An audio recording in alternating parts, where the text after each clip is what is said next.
Hello, hello. A little too loud. Hello. Sounds a little loud to me.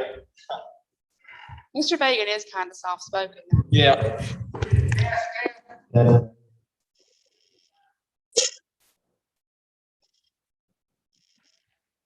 Hello.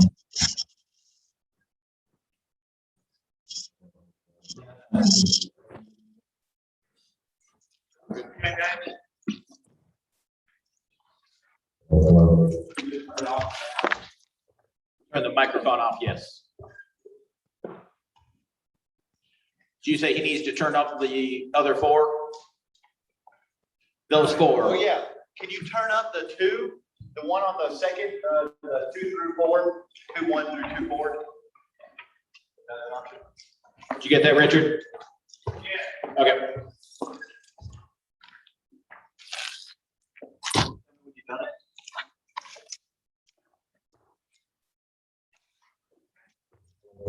Hello. Maybe. You can go up a little more. A little loud, a little more.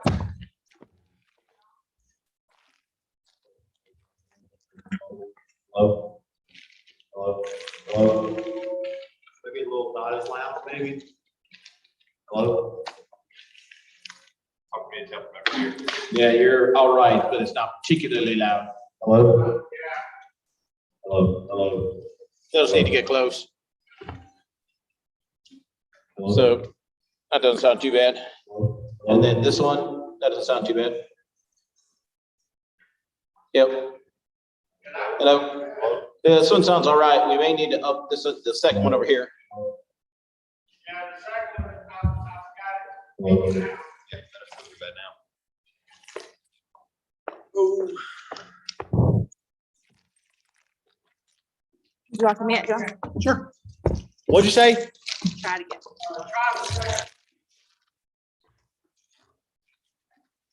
Hello. Hello. Hello. That sounds pretty good, I think. Hello? Yeah. I was on the second one.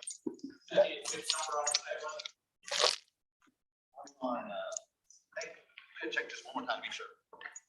I believe I was on 2, 2, but let me try.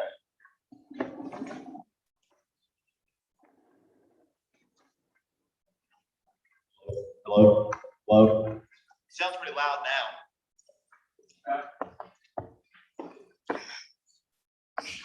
The only problem with these microphones is you guys get pretty dang close to it.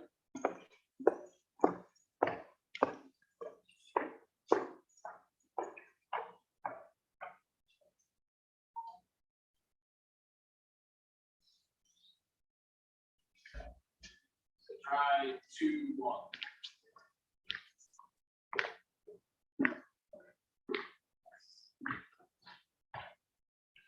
Hello. Hello. Hello. That's pretty good. Try 2, 2. Yeah, that sounds better out here. Yep. Hello. Hello. Hello. Yep. 2, 3. Hello. Hello. Hello. How's that sound, Richard? Try that again. Hello. Yep, that's good. That's good. I can hear it. Hello. That one's good. 2, 5's good. Or 2, 4, I guess over there would be. Yeah.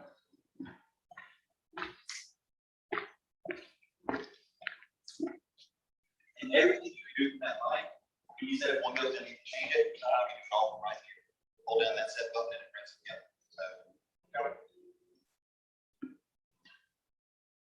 I think we're in pretty good shape. Let me go turn on this projector, make sure it projects, and then I think that's literally everything. Sounded better. Good. That's kind of hot here. If you can turn that down a little bit. Yep. Testing, testing, testing. And still, it's pretty hot.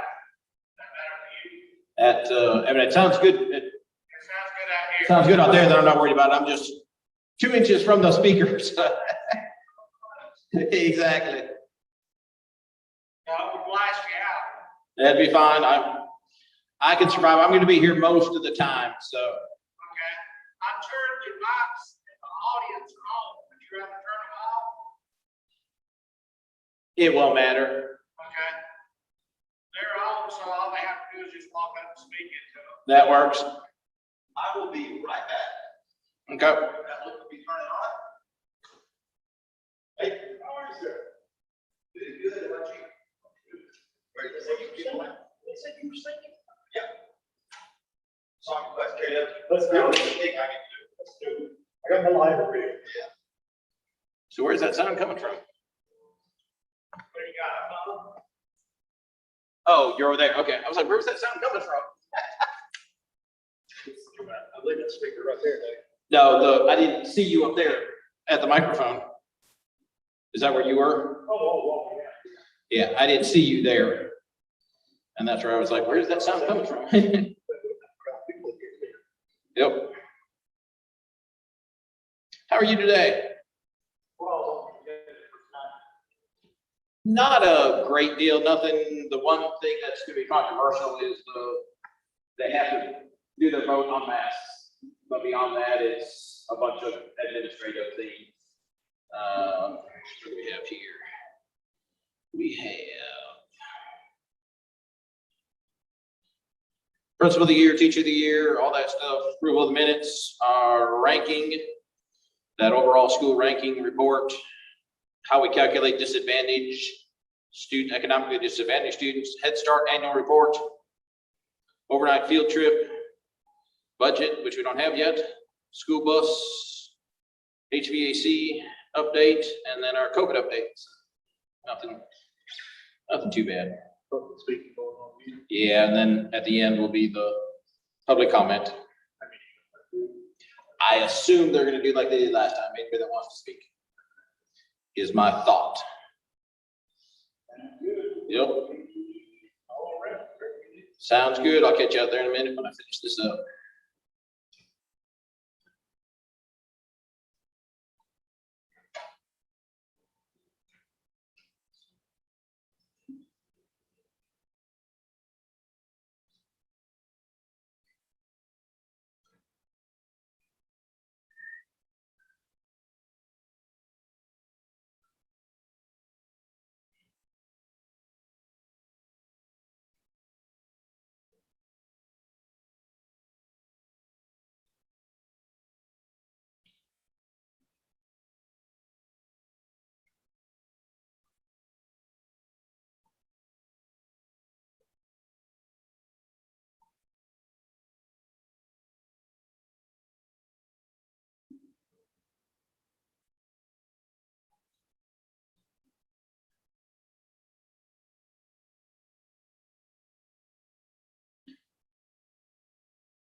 I'm just gonna leave that up there. Perfect. Until we're ready. It's exactly what I have showing online. So we're good. I was just, went out there with Tanya. You know, we borrowed one for a moment. Asking people, what's that? Every single person.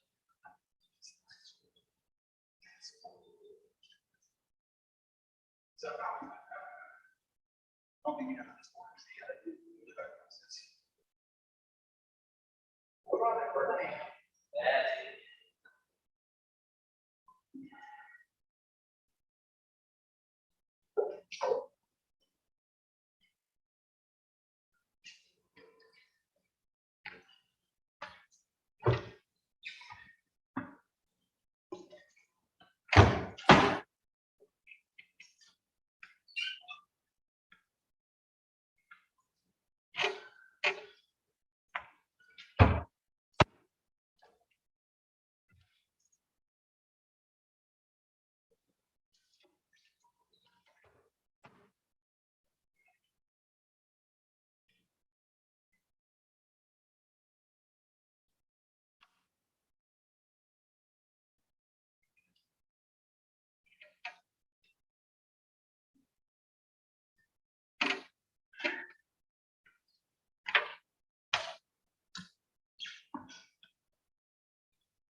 So when it comes time for the public input, can I go ahead and start turning everything up here, down? Yes. When they're done with the monthly credit card report, I should just go ahead and turn off the projector and start shutting stuff down. Yes, that'll be fine. Okay, just making sure. Yep.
Done.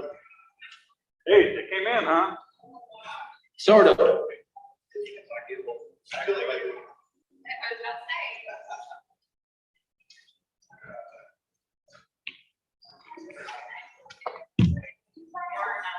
You set herself over there, I like it.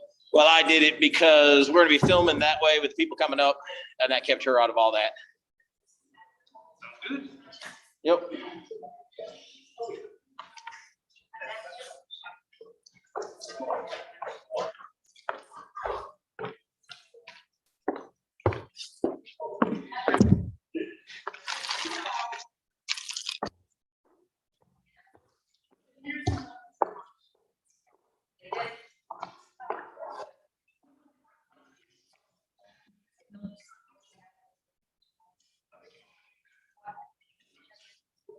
And, so I printed, I know that song, but I didn't. And I thought, in order, because this time, the next time.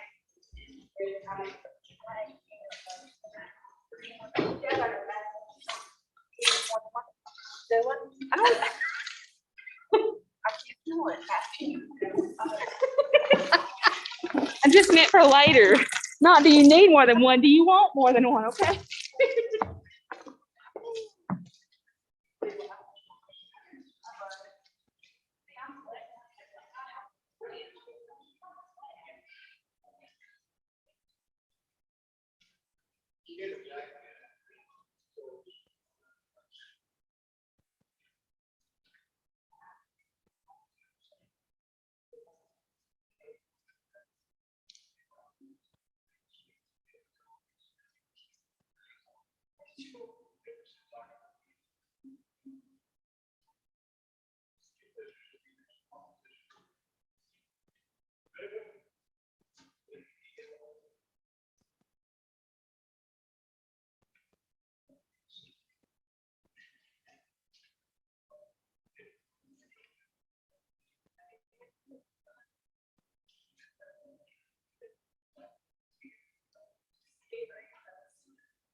I'm gonna go out there. I haven't seen them, I just didn't know if it was. Yeah, I told them I'd go upstairs. Take a shit. You're done, I'll be doing You need me to do anything, or are you good? it. Thank you.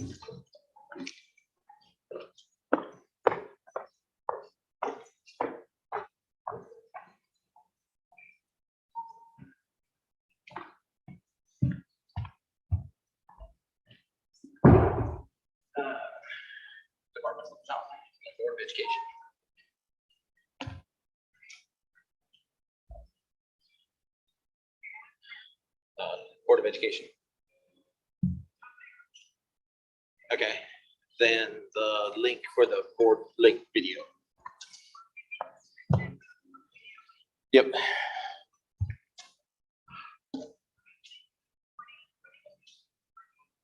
Good. Good. You can hear me talking. Perfect. That's good. That's perfect. And you should be able to pull up a little window where you see the little video. Yep.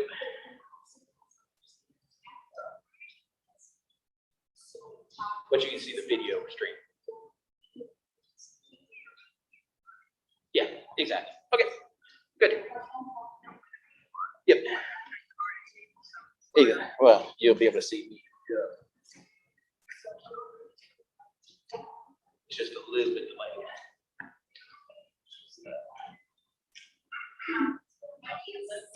I'm thinking a full minute.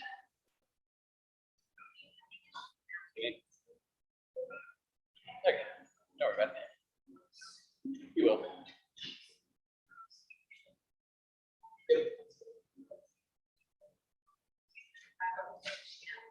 There you go.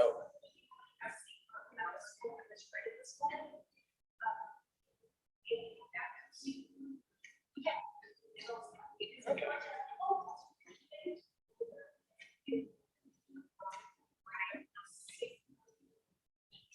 Should be able to see it, right?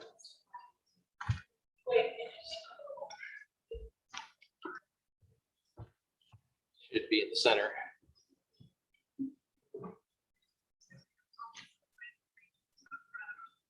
TV screen. Yep. Yep.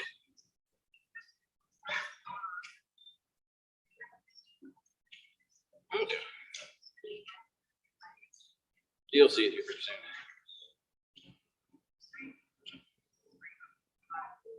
Yep. I didn't think it was that far.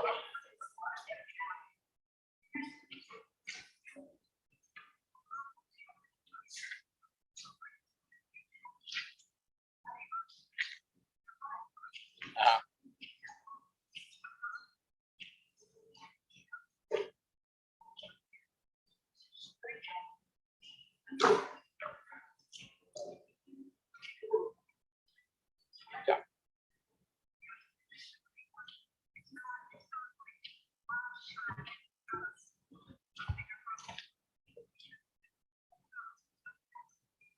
There you go.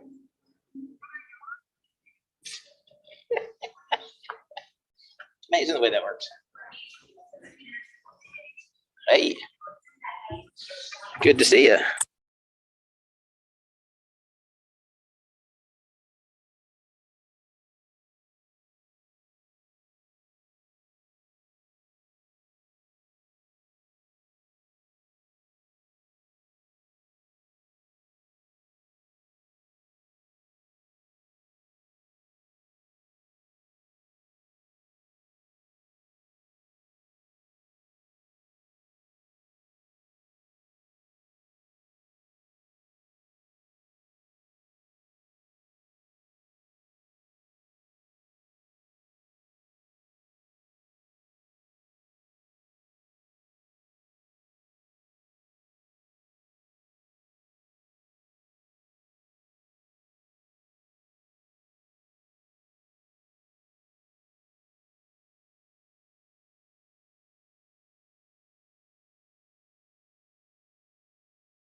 It's on now.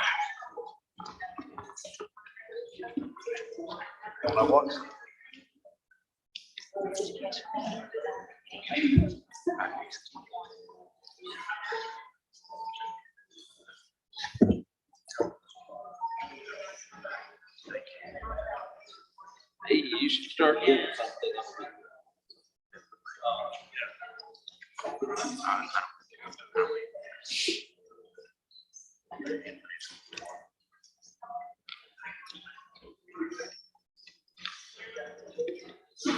Okay, good. Thank you.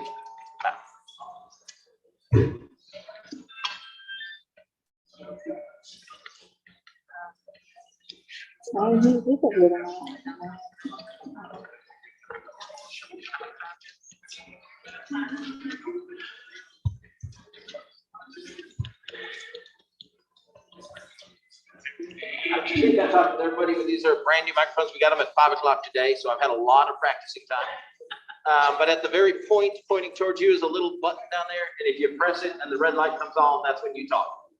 You press it again, the red light goes off, and you're no sound. Yep.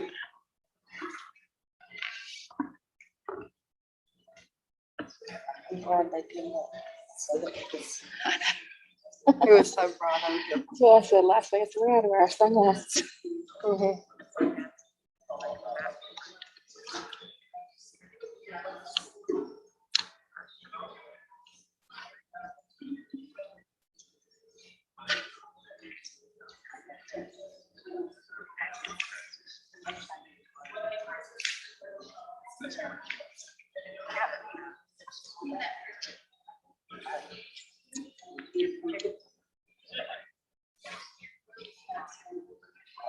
Good night, Dave.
Only right now.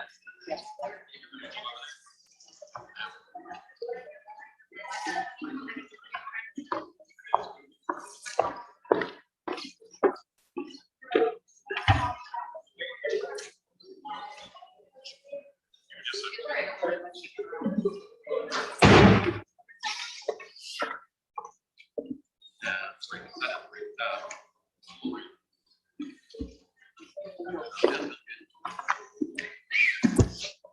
Made you a move, sorry.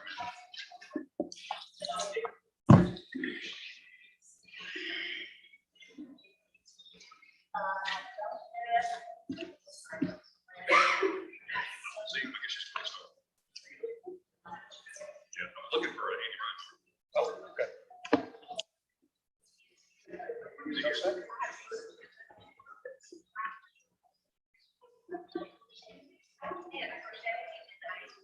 Want me to call him?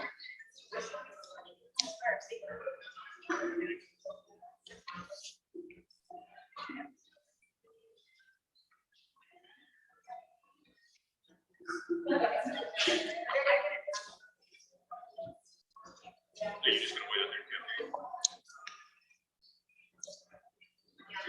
So we won't take it. Sit them off. That'd be too nice. All right, you can do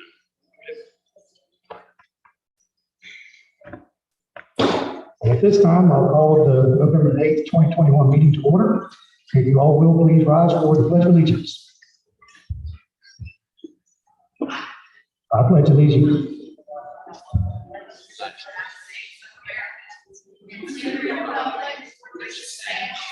one nation, under God, indivisible, with liberty and justice for all. The first items on our agenda tonight are first of all to recognize our 2021-2022 Principal of the Year. At this time, would Mr. Todd Murphy please come up?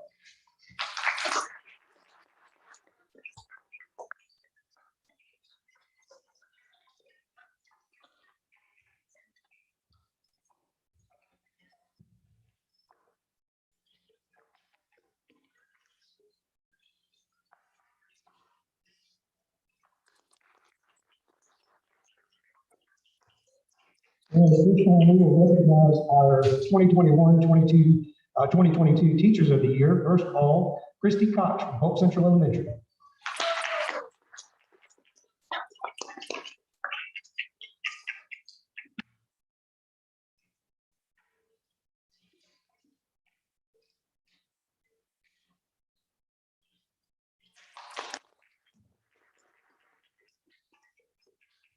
And next is Mr. Jeff Thomas from Polk County High School.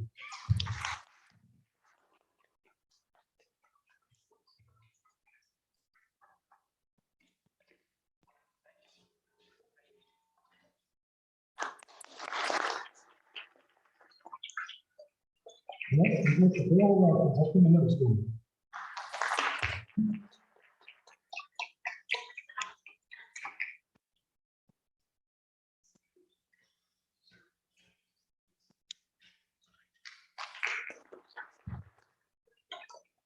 And now we have Mr. McDonald from Smith Elementary.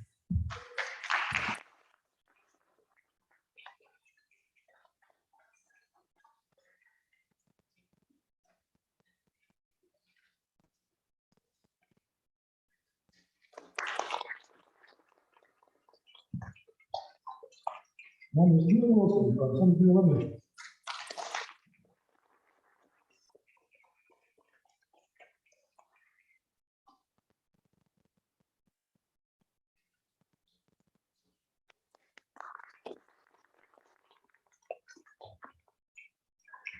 Mr. Parker Mullinax from Trial Elementary.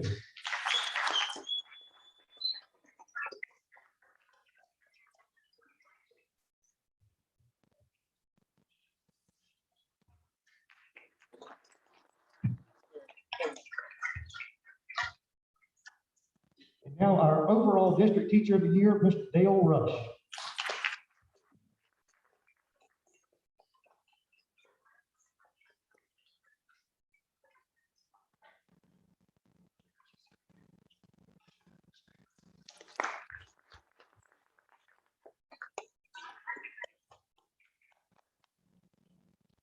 Mr. Chair, just very quickly, I want to say congratulations on behalf of our district administration as well. These folks are outstanding educators in our district. They're selected by their peers to represent schools. That says a lot when your peers are willing to lift you up to that level.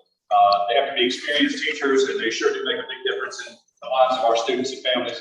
I just wanted to take a few minutes to say thank you to them, to Mr. Murphy and all of our teachers of the year, and Mr. Rush, our district teacher of the year. Thank you very much. Congratulations.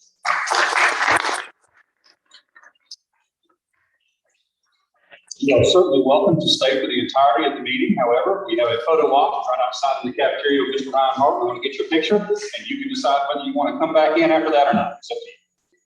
Thanks for being here. And I'll say too that Mr. Coble and I were honored to be able to sit in on the panel for the interviews for the teacher of the year this year. It was quite humbling, and we enjoyed that very much. Congratulations, y'all.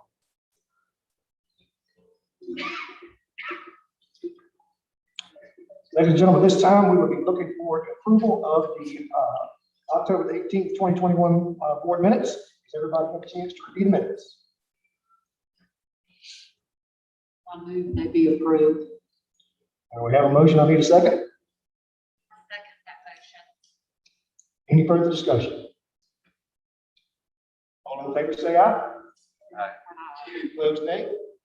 Motion carries 7-0. Moving under instructional, I'll turn it over to Mr. Payne for each recognition.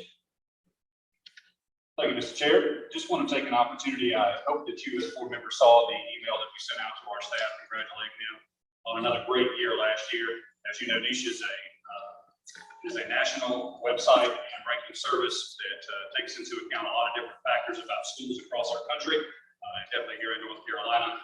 And over the past few years, we certainly have appreciated them finding Polk County schools to be one of the best in the state. If you look at the flyer that's out there, and if you look on that website, you'll see we were ranked number 1 out of 116. Not sure where they got 116 out of there, but it should probably be 115 in terms of state school districts. Best places to teach in North Carolina, 1 of 115. District with the best teachers in North Carolina, 1 of 115. Overall, school district number 2 out of 116. And in terms of diversity, we are low on that at 93 out of 116. But as you know, we can't control our demographics. So I think this is outstanding in terms of what it says about our teachers and our schools, all of our staff, and what they do for kids on a day-to-day basis. As you know from an earlier presentation, we were 4th in the state with our grade level percentages and testing results. And so to get this kind of recognition, I think means a lot to our staff. And it's a reflection not just of our students and staff, but of our entire community, because the vast majority of our community supports our schools and contributes to what we're doing here on a day-to-day basis. And so this is a collective award really for Polk County, not just Polk County schools. And I certainly want to say thank you to our community for supporting our schools. So just wanted to update you guys on that. Thank you, Mr. Green. At this time, I'll turn it over to Dave Sherping with economically disadvantaged student determination. Turn that microphone on so you can hear me. Good. We've been coming to you and talking about a variety of indicators of our community's success. And you heard about the niche reporting. We've talked about our rankings in relation to a whole variety of standards, whether it's North Carolina's test or ACT or any of those other tests. There is one measure, though, that is also very important. It's not necessarily a positive measure, and that is the percentage of our students that are economically disadvantaged. That's something to make sure you understand where this process is going for the future. The first one being, this is, if you've been on a school board a long time, you've been around schools for a long time, understand that economically disadvantaged used to be a very consistent measure. You went to any school across the country, they used the federal standard that set what it meant to be economically disadvantaged. They filled out a free reduced lunch application. The students were either full pay for their lunch, they received a free lunch, they received a reduced price lunch. The calculation was very, very simple. You took the number of students that either qualified for free or reduced, you divided it by the total number of students in the school or the district or whatever it happened to be, and that gave you your percentage of students that were free reduced lunch. This was probably the most accurate time that we've ever had this measure, because to be economically disadvantaged, you had to have an application that was turned in.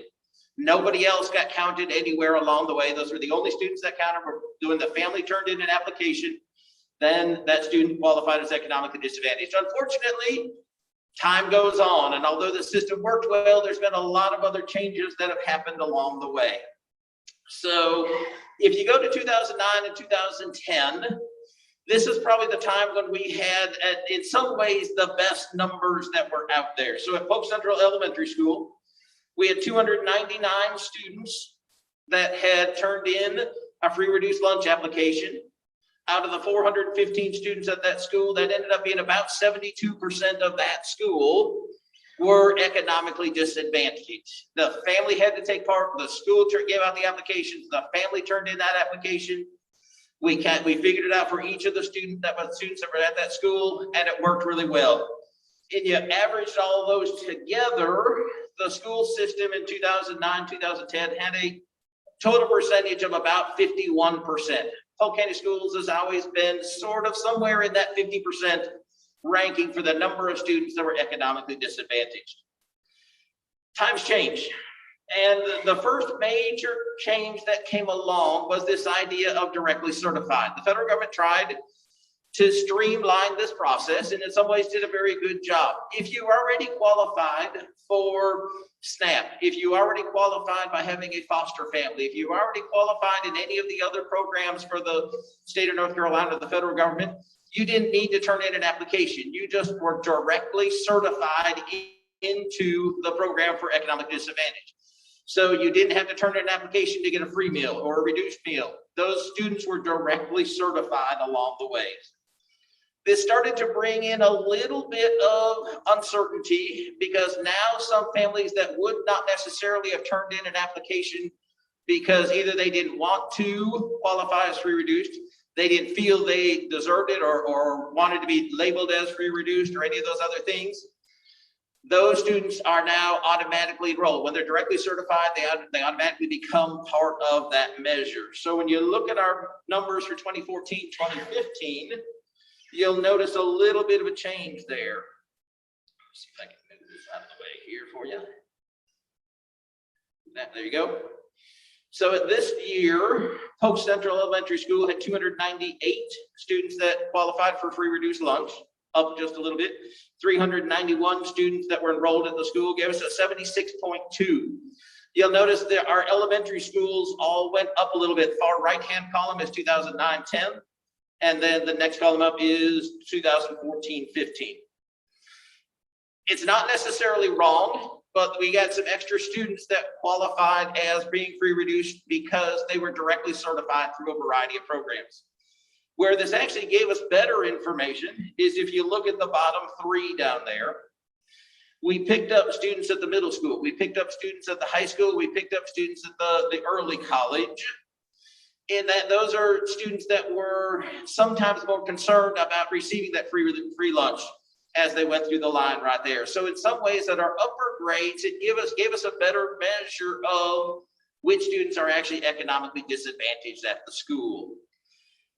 At this time, we were at about 51% in 2014, 2015. As we got into the directly certified program, we shot up to 58.4, maybe a little higher than we were probably maybe a little too low before. Now we're 58.4 in 2014-15. The second major change is something we've been talking to you about for many years now, and that's the idea of community eligibility program. Now all of a sudden the federal government looked at it and said, if about 25% of the students in your school are directly certified, they're involved in some other program for the state or the federal government, let's not spend the time filling out an application for each of those families. Let's not have somebody work through the process of evaluating those applications. Let's not have somebody at the food line taking money, counting that money, making deposits, and all the rest of those steps along the way at lunchtime. If we can now have, when we say that 25% of the students are already economically disadvantaged at that school, then the federal government says we can move forward and qualify everybody in that community or the school that the area where that school serves can now be classified as economically disadvantaged. It took away a lot of paperwork and process on the school's part. We now were able to feed every child for free.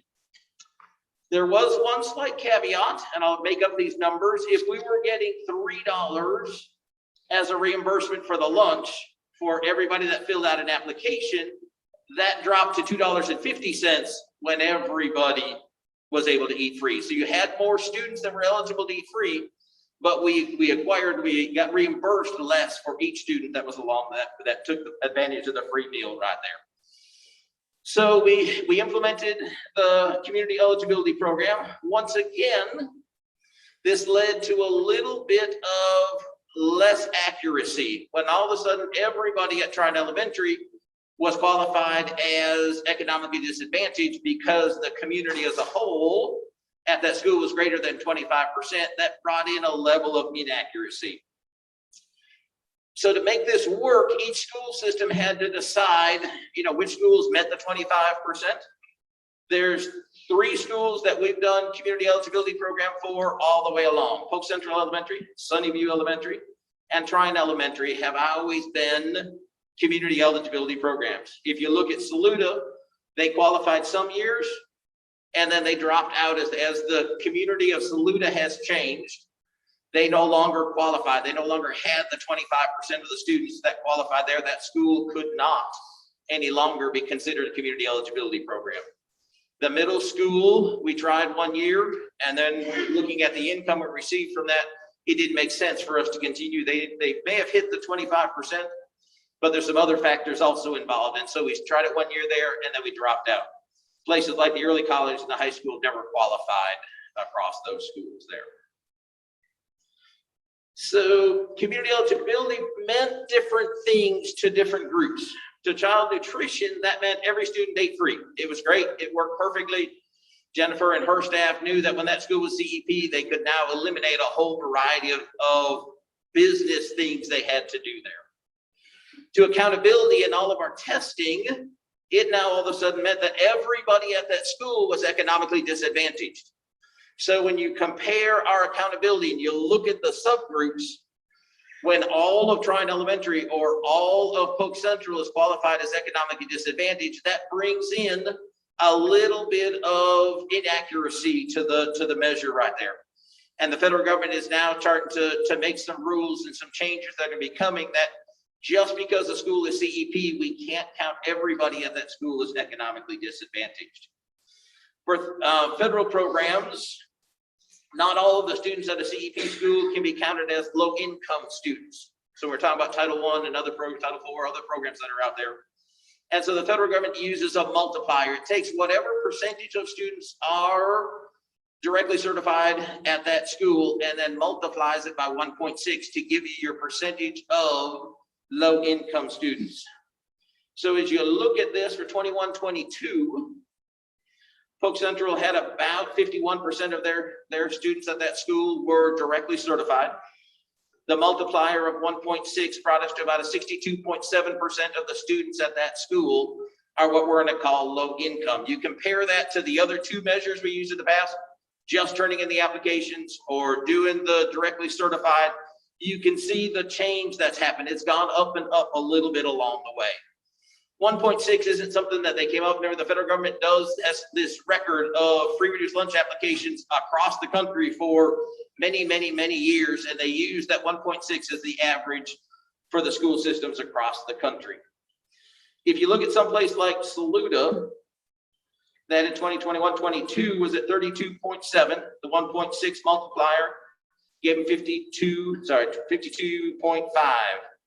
You'll notice that Saluda varies significantly. Look at those 3 years. It's a small population, and a change in that population, the wealth of that community over time, it varies a little bit. That 52 is going to be important.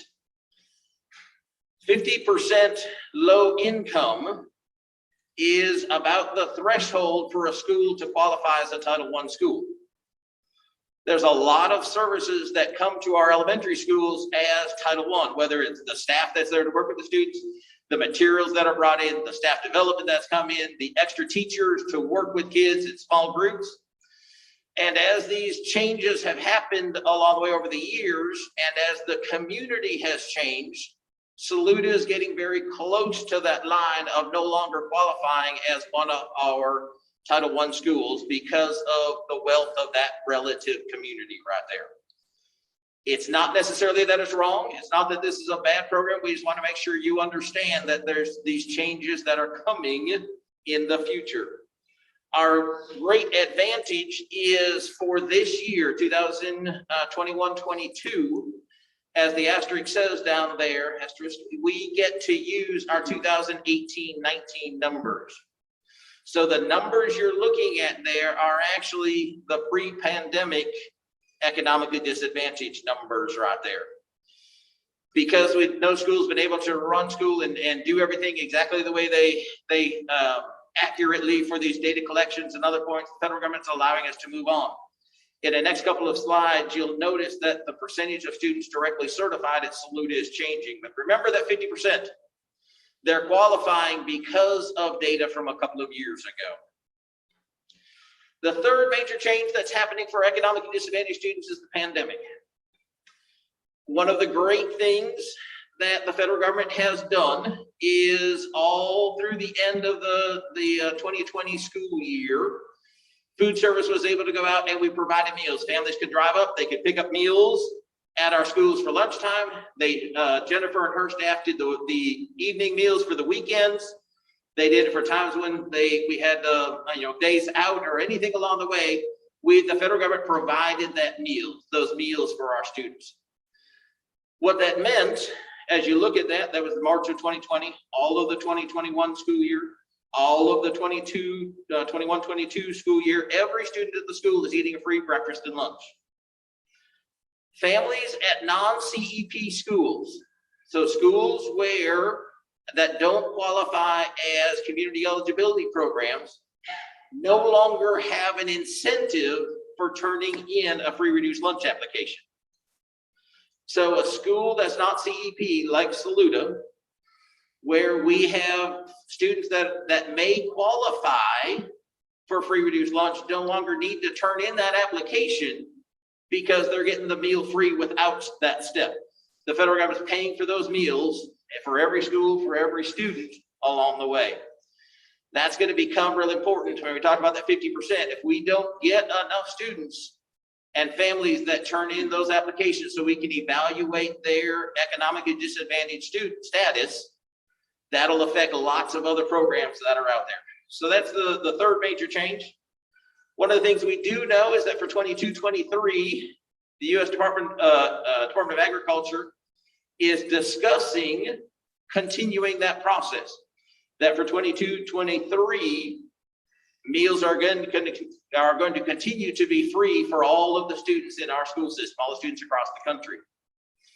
So once again, students in a non-CEP school no longer have an advantage or an incentive to turn in that application.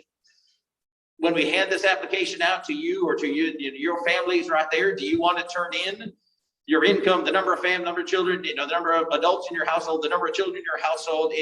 What's the advantage to our families to turn that in when we're not going to use it as part of this calculation? So it's intrusive to those families to some extent, but it's really important to our school system along the way here. I'll show you a couple of places where that's going to affect it. While all of this is going on in schools, there's some bigger programs that are also happening. You may know that the Department of Commerce every year measures the economic status of each of the 100 counties in North Carolina.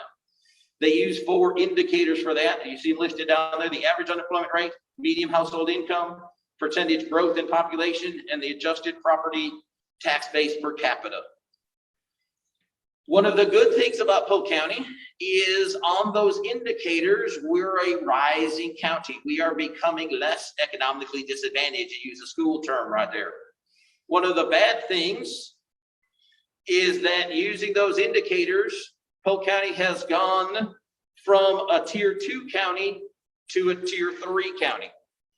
Anytime tiers are used in funding formulas, we're going to get a smaller percentage of that money. Tier 1 are the lowest counties, tier 2 are a little bit higher, and tier 3 are a little bit higher beyond there. So when you measure the Polk County as a whole, ignore the school system part, when you're just measuring the wealth of the county, it keeps rising. If that keeps rising, our individual students' economic status is rising. It's going to cause more and more strain on the services we're trying to provide for our students as those funds start to decrease along the way. So one of the ramifications that I kind of tell you about this moving forward is that this measurement of economically disadvantaged is used to qualify school systems for the Title I program and those allotments that are out there to determine the distribution of those fundings. It's used as the reimbursement rate for E-rate. When I pay for our internet access, when I pay for some devices and other equipment, because we are over 50%, our reimbursement rate in that is 80%. So I get back from the federal government 80% of what I pay on those bills. When we drop below 50% economically disadvantaged, or whatever each group's going to call theirs, that goes from 80% down to about 70%. So each time our community becomes wealthier on any of these indicators, we're going to get less reimbursement money out there. The exact same thing happens with our EDS group, that economically disadvantaged subgroup for accountability. changes as those indicators move across there. So this is the latest data we had turned in November 1st. And when you look at our 3 schools that are CEP, the percentage of students that are economically disadvantaged, and those are 42 for Polk Central, 36 for Sunnyview, and 30% for Tryon. If this year we multiply by that 1.6, Tryon Elementary would not qualify as a Title I school. That's just a measure to know what's going to happen. We don't know what these formulas are going to say moving forward, but it's just an indicator for you to understand that this is one of the things that's going to affect our budgeting and other things moving forward. Anytime we're talking about money and the services that we can provide to our elementary schools, that's one of the hits that's going to be coming. Look to the bottom of the screen and you look at Saluda there, they're at 31%. They are not a CEP school. Since they're not a CEP school, they don't get the multiplier. So their 31% of their students are either directly certified or have turned in an application for free reduced lunch. That's their measure right there, is just 31%. If the federal government doesn't allow us to use past numbers, it looks, at least to some extent right now, that we could have 2 of our Title I schools that leave Title I status for next year. So all the services we provide there, the teachers we provide there, the materials we provide there, the staff development, the extra people, the assistants to read with kids, a lot of those things could disappear from those 2 schools. There's not much we can do about it right now, but I want to make sure that you understood that moving forward, there's some actions that we may want to take from you. What we want to do is to make sure we have the most accurate measure of our economically disadvantaged students. One of the ways to do that is we may ask you to require from anybody we can get an application from to turn in those applications. We've been doing that for the last 2 years in Saluda. That working with Dr. Manine to send message after message after message, and Jennifer Peeler from Food Service to send message after message out to the families in Saluda, that if you even think you're close to that line or you're over that line, at least turn in an application so we can get that number of families that are truly economically disadvantaged as high as it can, because it not only affects your status in getting lunch at that school, it affects so many other indicators that are out there for our school and our school system that's there. So we may look at doing a free reduced lunch application. DPI has also produced another form. It in essence is roughly the free reduced lunch application, but if you fill it out, it doesn't lead to a free reduced lunch. It just collects the financial information for determination of whether your family and your students are economically disadvantaged. We're not to the point yet that we want to tell you or bring to you the idea that we want this to happen, but we wanted to provide for you tonight the idea as to why we may bring this idea to you in the future here. It's really important for our schools to have the most accurate measure of which students are economically disadvantaged out there. And when we have that measure, then we know that whatever the rules are, they're being applied accurately to our schools.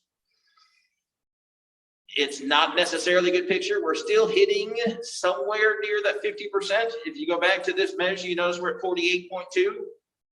If you compare that 48.2 back to when we're at 51 or 58, depending on the year, and you look at our status of moving from a tier 1 county to a tier 3 county, it's probably an accurate measure, but we want to make sure that we get the most accurate measure moving forward. So as you hear this from us talking about over the next months, as you hear it talked about in the community, we wanted to make sure you had the information to move forward as to why we're going to be looking for more and more information about the economic status for our students there. There's a lot of information. Some of us have been doing this a long time. We've lived through all of those changes along the way. That's where we're at with economically disadvantaged. Thank you, Mr. Shirking. Any questions for Mr. Shirking?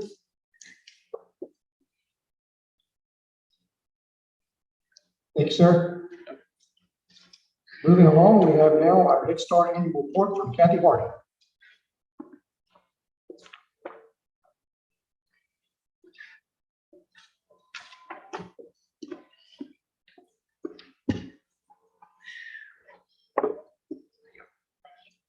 Good evening. I am here to just go over the Head Start Annual Report with you. That is a requirement every year that I give you the information and it's in your board materials. And it contains key indicators that can be shared with you, and that report includes things such as the budget summaries and child outcome data. Of note is on that report is, if you notice our dental exams for our children, for our Head Start children, our goal is that all of them get a dental exam either just prior to enrolling in our program or sometime that year. If you know, last year it was down to 77%. With COVID, it's obvious that children may or may not have, gotten the necessary medical and dental exams because, quite frankly, sometimes the appointments just weren't there for them. Offices shut down, and that was a challenge for some of our families. I will tell you that as of now, over 90% of our Head Start children have received a dental exam this year. We knew that this was something that we wanted to concentrate on to improve that number. So we worked with Blue Ridge Health, and the dental bus that used to be with Mission Health now is owned by Blue Ridge Health. So that dental bus visited all of our preschool sites. And the parents that wanted their child to get that dental exam visited the tooth bus, had a wonderful, positive experience, had their teeth checked. And then our nurse Courtney in the preschool area is following up with those parents on getting the treatment that some of those children may need. So already that one indicator is improved for next year's report. I am happy to answer any questions about this report. It's kind of self-explanatory, but if you have any questions, I'm happy to answer them. Thank you, Ms. Harding. Any questions for Ms. Harding? Thank you. Thank you. Next on our agenda is an overnight field trip request for cheerleading. Mr. Green. Yes, sir, Mr. Chair. This is an annual event that our cheerleaders have been doing recently. They do participate in the North Carolina High School Athletic Association cheer competition that's held in Raleigh. I think it's been an outstanding thing for our cheerleaders. They work very hard to make sure that they can perform and achieve at that level. So we certainly appreciate the fact that they want to go and compete at that state level. As you can see, the necessary information for our field trip overnight guidelines are there. I did receive this proposal right after our last board meeting, so she met Ms. Lynn met the 6-week guideline. And I do have a letter of endorsement from Dr. Schweitzer. We feel like chaperone ratios are where they need to be. And so the administration would endorse approval of this overnight trip for our cheerleaders. Any questions for Mr. Green? Otherwise, this is an actionable item. We will need a motion and a second for approval. So moved. I'll second. Any further discussion? All in favor say aye. Opposed, nay. Motion carries 7-0. Moving along to administrative items. First up, Mr. Green, we have 2021-2022 budget. So, Mr. Chair, I do consider myself an optimist, and I try to be very optimistic about things, look towards the future. But we still have no budget yet, and so it's hard for me to be optimistic about when that will happen. We're hopeful. I think the legislature's on recess this week, and we'll be back next week. We're hopeful that we'll hear something then. But typically, by this time of year, the board has already received, voted on, and approved what we call a budget resolution, which allows us to put money into the different use codes in areas that we need to fund our schools for the year. Without us receiving that budget, we can't really do our budget. You'll still pay teachers, pay staff, get the supplies and materials we need, but all that's being done, without the guidance from whatever our budget's going to be from the state. So that affects us in a couple of different ways. Obviously, we'll have to bring a budget resolution to you once they approve a state budget, and we know kind of what the formulas and allotments are going to be for our district. It also raises concerns in terms of us looking at trying to address our pay in certain areas to both attract and retain people in positions. So, give you an example: you want to raise bus driver pay, you want to raise after-school worker pay. If the state comes in with a budget that says you've got to pay everybody minimum $13 an hour, then that may affect what we do in terms of budgeting across the board and what kind of extra money we have available to, in fact, put those raises in place. If they were to go up to $15 an hour, that would make another cause us to do some more calculating and ciphering on that side of things. So just want to point out to you that we still have no state budget, which makes our local budget piecemeal at best. We're trying to do the best we can to be conservative right now until we find out what the real budget's going to be. And I will tell you that as benefits costs and other things go up, it's causing us to be able to, it makes us do less than we have in the past with the same amount of money. So once we get that budget in, we'll try to get you a resolution and get that passed. I wanted you to be aware why it's not in place yet, and that we can't move forward on some of the things we want to do with pay increases and addressing those things without a budget to know where we're headed. Thank you, Mr. Green. Any questions for Mr. Green on this? All right, moving along. Next on our agenda is policy updates. Mr. Sherby. Right. Bringing you a little bit of a different policy this month. Starting in 2019-20, we, you and the school system started buying buses with seat belts. In 2019-20, we purchased 2 activity buses, 2 small activity buses. The shorter version used for small trips or like golf or tennis or those things. And those 2 activity buses had seat belts on them. We didn't purchase any buses in 2021 that had seat belts, but starting in 21-22, we purchased our first full-size buses that had 3-point seat belts on them. One of them is being used at the high school right now. One of them is being used at the middle school to run daily routes. And then 2 of them are activity buses, the white activity buses used for sports and field trips and all of those organizations. Bringing seatbelts to buses is a relatively new thing for North Carolina. The standard for students' safety on a bus has always been this idea of compartmentalization, that when a student is between the seat back of the seat in front of them and their seat back, they're in this safety compartment area, and it protects them well in 2/3 of the accidents that's happened. And that is the accidents where buses get hit from the front or where buses get hit from the back.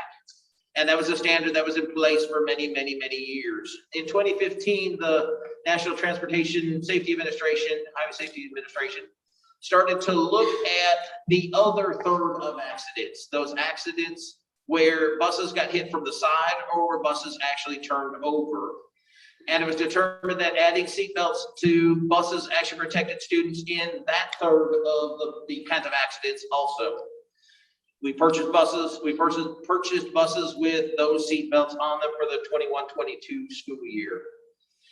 So the policy that I've given you is a little bit different than other ones. The North Carolina School Board Association does not have a policy yet, a recommended policy that is out there. This is a combination of a variety of things. It's the school systems across North Carolina that have already passed a policy about using seatbelts on buses. And it is information from the NC State Institute for Transportation Research and Education. So they produced a toolkit for schools to move forward with implementing belts on buses. So if you look at this policy, it's really got 3 parts to it, or 4 parts. The first is a little bit of introduction, that we all know that buses are the safest way to transport kids back and forth to school. Adding seatbelts to them only increases that level of safety for transportation on a school bus. So the first section there is that seatbelts are mandatory. So the board, you will purchase school buses equipped with seatbelts when the state makes them available. You know, we don't always go out and buy buses. We get buses through money the state gives us to buy them. It used to be a very simple process. We just got buses. Now we get money from the state to get the buses that they give us, kind of along that way. It's a convoluted system. We are afraid that moving forward, it's going to be you only get half the money or 1/3 of the money. But for right now, we're getting the full money to buy the buses.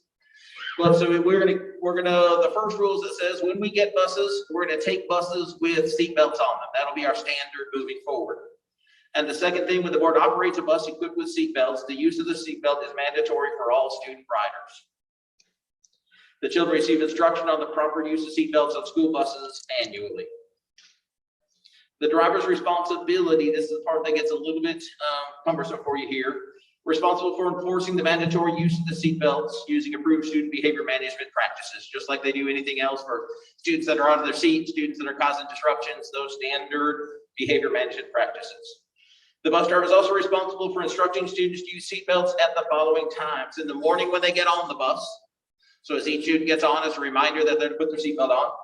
During the route, if they notice that a student is out of their seat, they're reminding them to put their seatbelt on. And in the afternoon, when they're at school, when everybody gets on the bus and they're ready to leave, one more instruction for them right there. This is the part gets a little bit more complicated. So student compliance, students on buses equipped with seatbelts are required to wear them.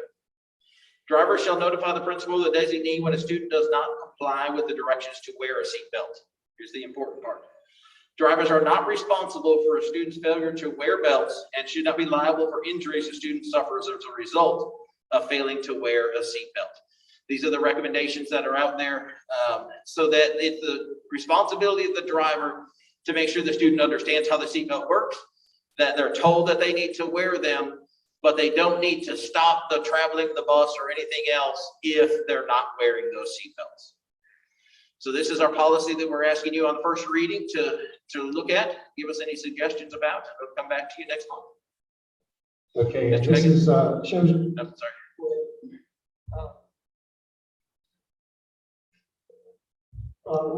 There was some discussion about making the training twice annual.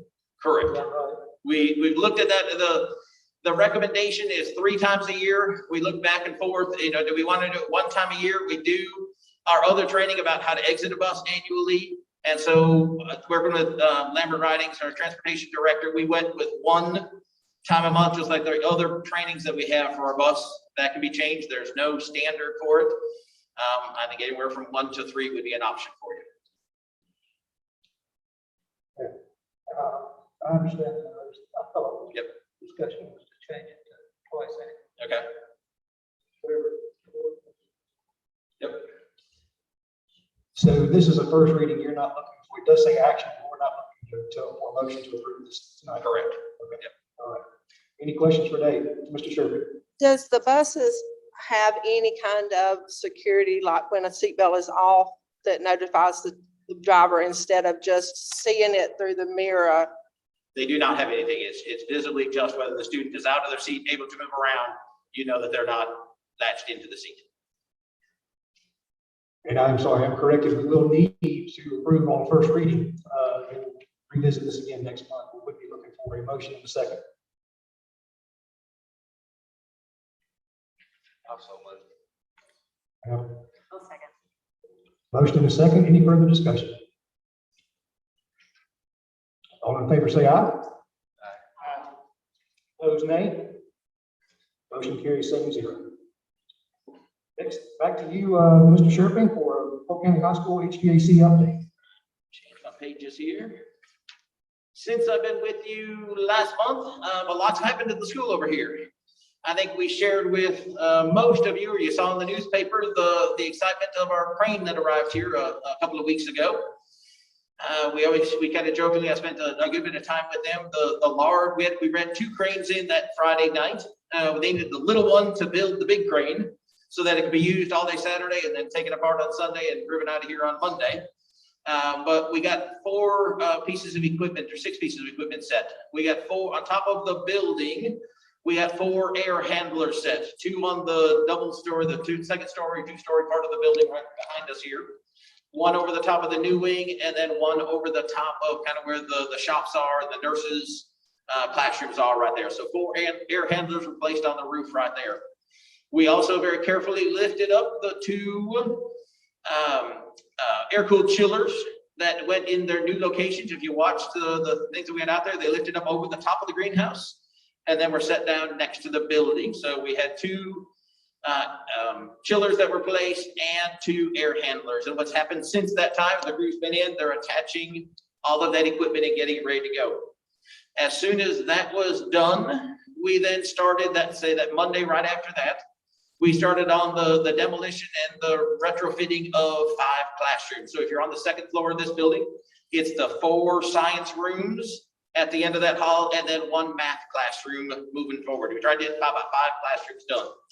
Those teachers and those students have been moved to different locations for about 2 weeks, 2.5 weeks now, and they're in a different classroom. One of the good things we can tell you is that we're a little bit ahead of schedule. And so we're expecting them to move back into their classrooms close to the end of next week. Whether it's Wednesday or Thursday or someday next week, we're expecting them to move back in. We'll have 5 classrooms that have been done. The ceiling was ripped out, the unit ventilators are ripped out, the new equipment has gone in, all the new piping work that was done over the summer has been attached to the new equipment. The ceiling will go back into place. The classrooms will be cleaned and they'll be ready to go. We're hoping by about the 18th, and we'll have the 19th as the day for them to move back in. That's a Friday, and then we'll have Saturday, Sunday to empty the next 5 rooms, which are the 3 computer labs, 2 math rooms, and a little office right there. And we'll start that process on the next 5 classrooms. And we'll keep working our way through the school in that process of 5 classrooms along the way. Over the summertime, when we were doing all this work, we didn't touch any of the heat. We didn't have anything to do with that. It was an exciting day when last Tuesday, we turned the heat on and it all heated up and everything worked. And that was a little bit, a sigh of relief. We didn't think we had broken anything, but it was a good step along the way for that one.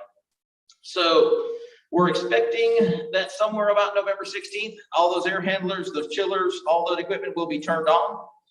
We'll make sure those classrooms are working about the 16th, 17th, do the cleanup on the 18th. People move back in on the 19th, and we move on to the next set of classrooms the 22nd. That phase 2 will take us to about Christmas, kind of beginning of January in there. And then we'll move downstairs in the two-story part of this building. And we'll do phases 3 and 4 downstairs, doing 5 classrooms at a time. And then move back upstairs and to what we call the B wing, where the nurses' offices are, the nurses' classrooms, our shops, all of that, and the upstairs part for the downstairs part that matches that. We'll keep working our way through the building until all of the work that was done this summer has been attached and the classrooms are ready to go. And we'll be ready to start next summer again on the second half of the building that is part of this project. Once again, we're slightly ahead of schedule. We're expecting this program to finish up somewhere about August or September of next year. We should be back in the school, fully air conditioned and fully with our dehumidification and the other programs for August, the end of August when students start. Some cleanup and other things that'll lead us into September kind of time. But what we're expecting, it seems on track right now. Our equipment is in place and now it's just work our way through the school classroom by classroom. Any questions for Mr. Sherpy? Thank you, Mr. Sherpy. Next on the agenda, the COVID update from Mr. Aaron Green. Thank you, Mr. Chair. The first slide in the presentation that I shared with you is a repeat of our last meeting. That was where we were and that prior context review, so I won't spend time on that tonight. We will go back to our next slide. The current situation, we still have a temporary mask requirement in place. And according to the CDC designations, there is still high community spread here locally in Polk County. Cases have continued to decline, and those school positives as well as those impacts have also been declining. And on that presentation, if you go to those different, our site in terms of our dashboard, where you go to the CDC dashboard, you can see those things. We at one time had it as low as 0.6 per day. In other words, less than a case a day. We're back up to about 1.1 per day on our latest dashboard and our school impacts. We've had 5 cases in the last 3 days. So we had a stretch there a week ago, maybe a week and a half ago, where we had 3 days with no cases, but we've seen just a recent increase the last few days. Students are still in school, staff are in school, and so we have a learning environment that's intact. And we have heard that there are a couple of districts, I think Henderson County voted tonight to go optional. So I will update you on that. So, and I think Macon County has set a date for theirs later on in November, as Henderson County did. We'll keep that updated to you as well. In terms of our other items under current situation, our previous quarantine rules and obligation to do so are still in place.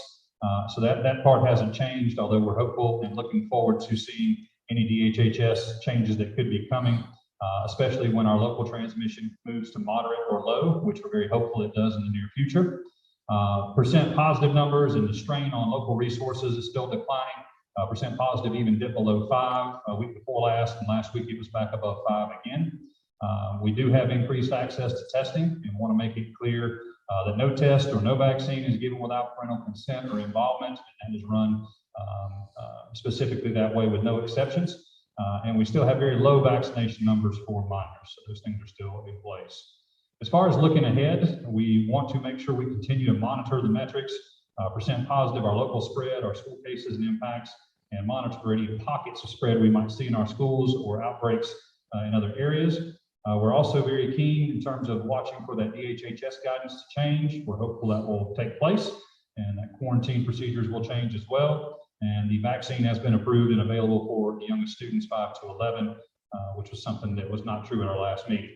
Health experts recommend that we have several weeks of sustained decline or low numbers before you change mitigation efforts.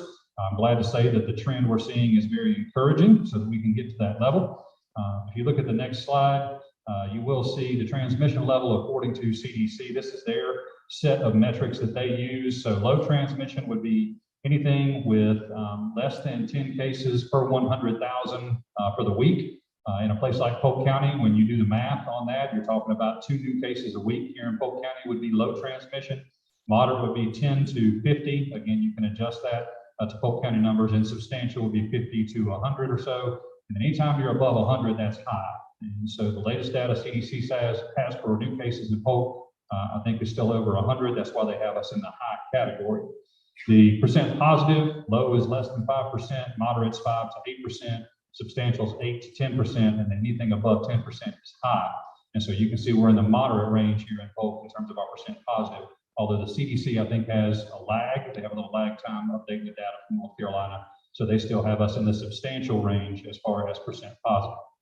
Again, that CDC DHHS recommendation to the local communities and counties, our numbers need to be in the low range before moving to optional masking. Told you the latest stat about us. As far as our recommendation here tonight, I do think that we have to consider several things as we move forward.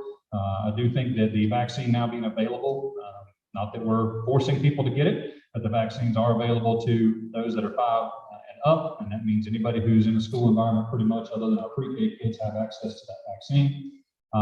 The DHHS isolation and quarantine guidelines are still in place, but we are hearing that those are going to shift in the near future.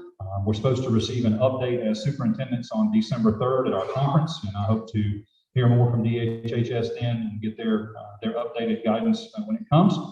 There is some concern that when you get people together over the holidays, as for Thanksgiving and Christmas coming up, there could be a spike after those breaks that would cause more impacts at the school level. And again, we had talked about at one time, I know 7% was thrown around in terms of percent positive, but in terms of school impacts, if you had 3 cases that were new cases or less per week, we really felt like that's a number we wanted to get to or less to be able to manage those impacts at the school level.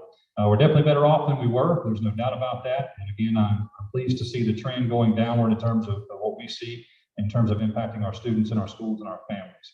But our recommendation, considering we're still in a high transmission zone and given what we're seeing coming up with the holidays and people getting together, would be to continue the temporary mask requirement with weekly updates. And obviously those numbers continue to go down. This board could call a session if they wanted to at any time to address that situation again. But I'm happy to answer any questions that the board may have about that. And again, it is up to you as a board to vote on this each month and dictate what that mask requirement will be. Ladies and gentlemen, any discussion here? Let's start down on this end with you, Ms. Jackson, and we'll just kind of come down the line. Thank you. One is, why is the vaccinations being done at the school and not through the health department? Because that's sending a message. It seems like we're pushing the vaccination on the students instead of it being at the health department, which is right next to the middle school. That's one question first. Yeah, I think the health department's actually in Columbus. The DSS building is at the middle school level. We do have a Blue Ridge Health Center at Polk County Middle School, and we have for years cooperated with the Polk County Health Department to offer immunizations, vaccinations for families who needed that access. And so when a community partner like the health department reaches out to us and asks us to be able to use that facility to do things like this as part of the vaccine coalition, we've granted them permission to do so.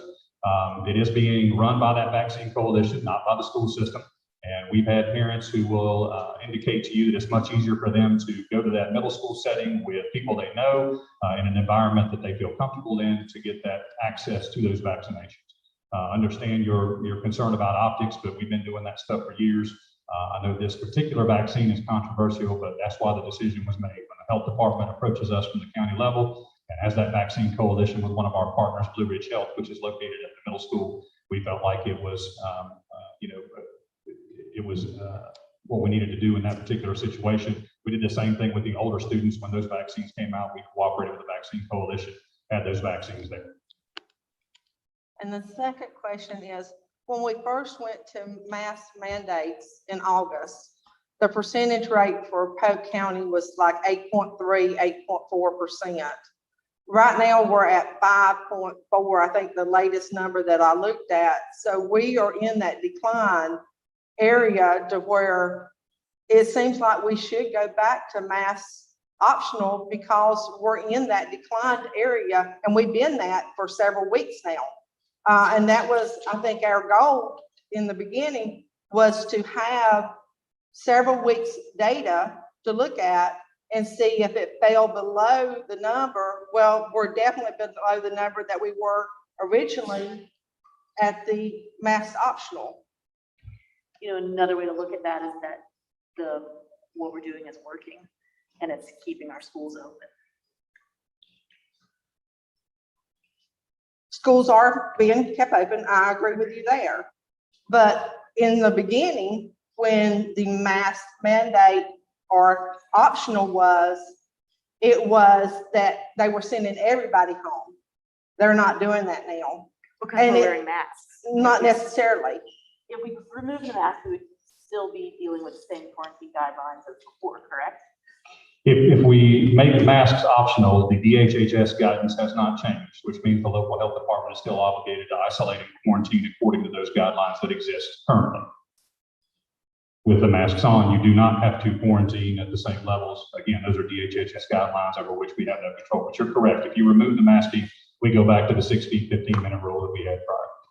But most of these children, by the numbers, have done already had COVID, so they wouldn't go into that number to be sent home. Am I correct? If they're within their 90-day period and they actually received a test that's documented, in other words, if we have documentation somewhere via the health department or a pediatrician's office that they've had COVID-19, then yes, there's a 90-day window in which they would not have to quarantine after being positive for COVID.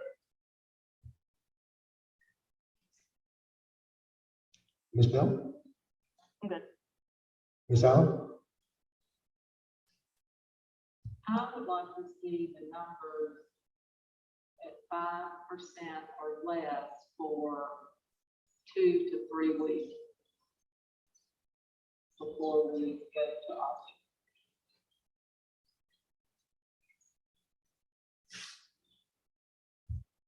Okay. Anything more? Mr. Coble? Mr. Green, you mentioned 3 new cases per week. Is that something you came up with, or?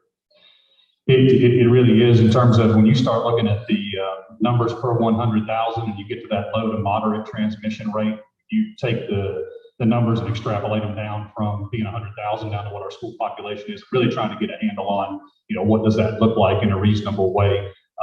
That's a recommendation that other school systems have thrown around out there. If you look at Haywood County, they put out some things like that too. But at the end of the day, I'm thinking if you're getting much above 3 or 4 cases a week, and you're having an impact every single day. And if you take those face coverings off, then that's going to mean every day you're quarantining probably 6, 7, 8, 9, 10 kids when that goes on. So you feel like that 3 is a good number? I feel like, you guys kind of asked me to go back out and figure out where we would be. I did talk with the health department about that. Again, we use that number of what the CDC guidance would be. I received that information that would be the preference of being in a low transmission field, which is a pretty high bar when you want to get down to it. And then I even said in terms of school impacts, you would at least need to be in the moderate range. And so if you're doing that, we felt like 2 or 3 new cases would be getting ready to break up against that time when you're being particularly disruptive to the school environment. Mr. Green, what was the number last week? Kids.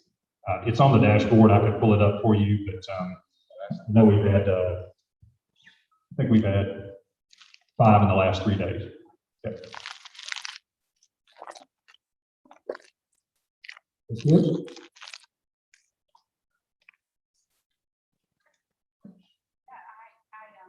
agree with Cindy. I would love to put a number, percentage on that. Just have something concrete that we're gonna go by.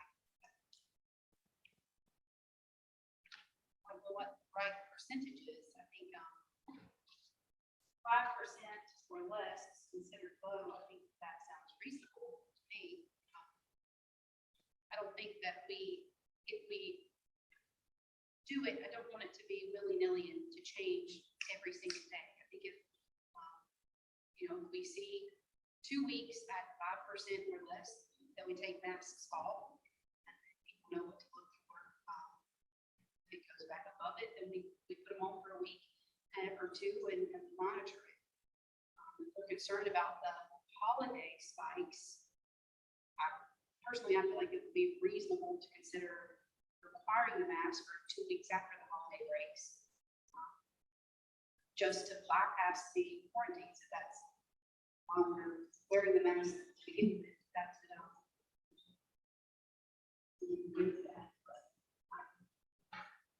I would definitely like to see a percentage that people can grasp and know, when we're there, they're going to help.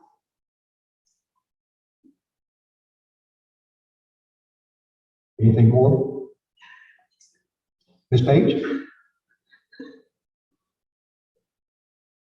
like to see mask optional if we are 5% or less. And if you want to spread 5% or less. And Speak up. I would like to see mask as optional if we're 5% or less on positivity rate countywide. And to also do 2 weeks of mask after both the Thanksgiving and Christmas break. Okay, I'll offer my 2 cents worth here at this point as well. My only concern is I like the thoughts of trying to move forward in some way, shape, or form. My concerns continue to lie with the fact that keep coming back to the quarantine guidelines. From my perspective, when we started in September with schools, 9 days in, we were being forced to make some really tough decisions to go back to a temporary mask mandate because of the quarantine guidelines, and we did have some cases spiking in the schools.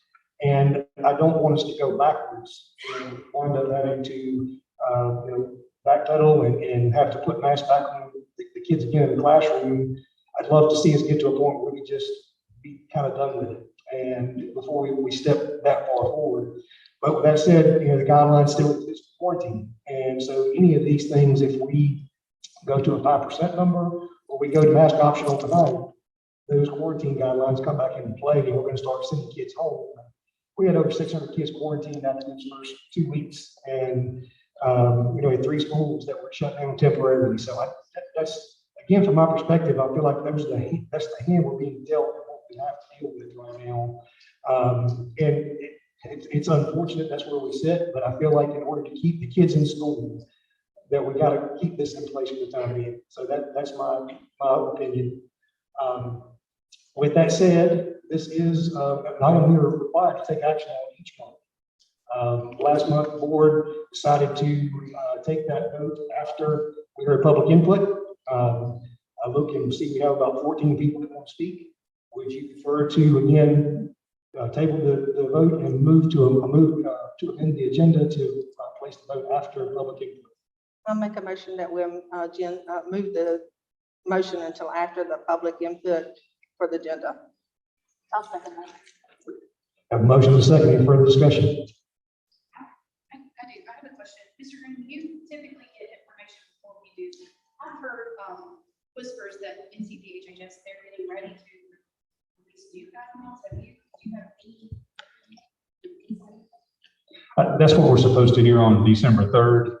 Our Superintendent's Association and a lot of other folks in the school world, even our school health staff, have been really trying to hammer them on. We need clear guidance, we need clear updates, we need to move forward. In other words, there has to be some plan for moving forward, and where is the end of all this?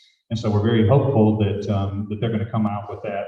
One thing they've already done is to update their guidance on certain areas, like when you get to low transmission, for example, they're saying their recommendation at that point would be to make everything optional. So not just that there's no COVID in your district, but if it's low. So we anticipate them making some tweaks in that guidance. I'm certainly hopeful that they do.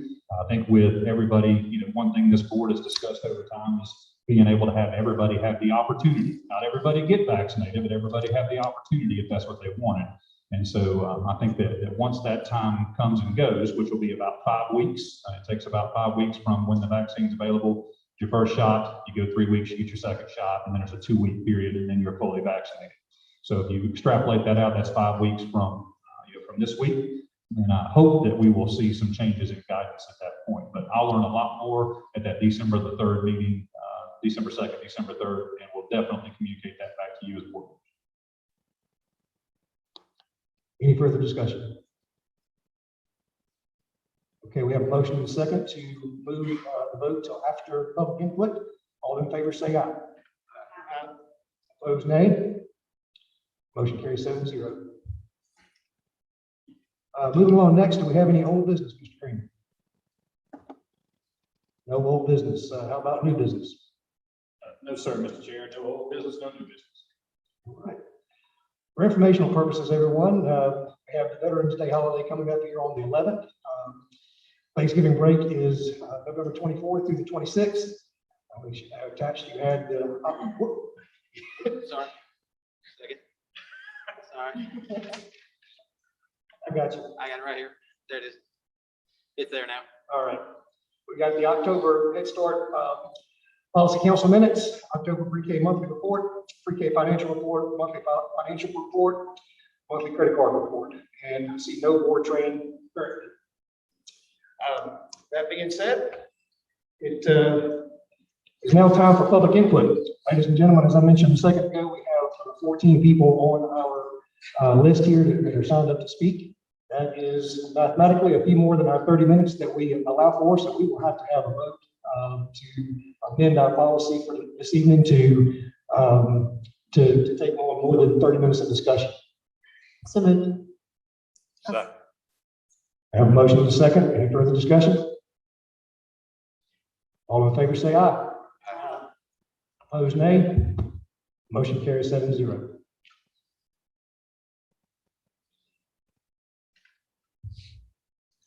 First person on our list to speak is Mr. Bob Moskos.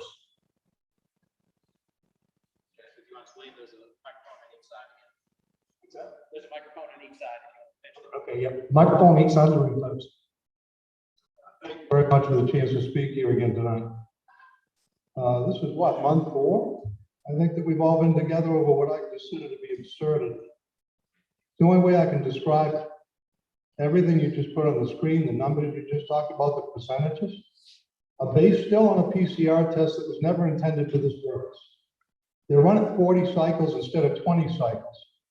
That means if I've got a common cold or a sniffle, I'm COVID. That's how absurd this fear that we're expressing to our community is. Why, after months of fact after fact after fact in front of you, have you not even intended to look at other facts and base anything on science? You haven't shown us at all that you've based anything on science. You're just obeying DHHS, government that's answering to big pharma and trying to get people to obey. And it's quite insulting. You ought to be ashamed of yourselves. I am going to submit questions to each of you this week about basing your opinion on what science. And I would hope I'd get a response, unlike I have, except for a couple of you before in the past. As far as masks go, it's not about wear a mask or don't wear a mask. It's about freedom. If you truly believe a mask works, you should fear nothing from me not wearing a mask. You can't have it both ways. It's irrational. Enough said. It's even worse now when we're starting to talk. I think Chairman Green, you expressed at the commission meeting last week, Superintendent Green, you expressed that you were excited about this vaccination being available to young children. I hope you'll change your mind after this. I saw 2 interviews today, one with Dr. Malone. Dr. Malone is known as the father of mRNA vaccines to the RNA drug, as a drug. These are his words, not mine. There is absolutely no reason to vaccinate children. Healthy children are not at risk from this disease. They are more likely to experience a robust immune system by coming in contact with COVID. That's healthy children.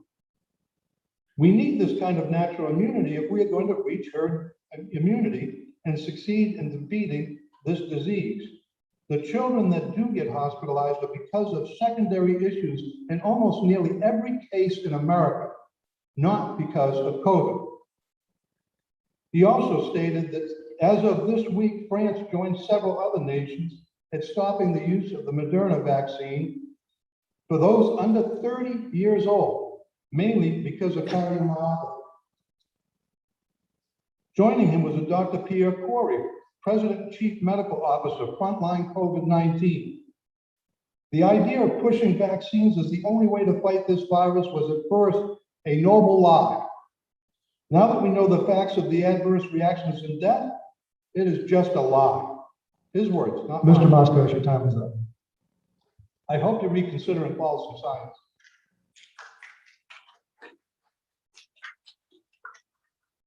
Next, we'll hear from Amber Hall.